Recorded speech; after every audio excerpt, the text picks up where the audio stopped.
we did sort of what I call a tabletop clamshell lighting setup.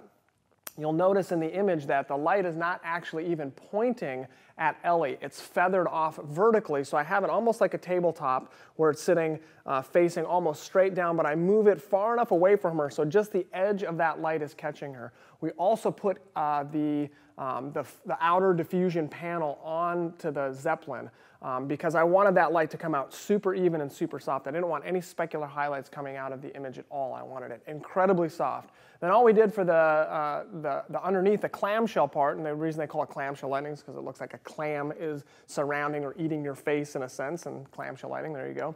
But we have light from the top, light from the bottom. When you put the light that aggressive at the top, we end up getting those deeper shadows underneath. So we put a simple silver reflector underneath to pop the light back up to open the shadows. It's a very glamoury kind of lighting, and I wanted to show that you could do that kind of lighting with the Zeppelin. At the very end, we did one more setup where we just pulled the reflector out of the bottom, and I just had her slightly tilt her chin up so that we would continue to catch that soft light, but it was still feathered off really heavily, so she was just catching the edge. And as you can see in those shots, these barely have any editing on them at all because the light was so incredibly soft and beautiful, it looked like I had already retouched them before I even did so. And that's the power of having a really great, even light source that puts out really soft, beautiful light, is you don't need to edit your images as much if you shoot it correctly, which is a really awesome feature.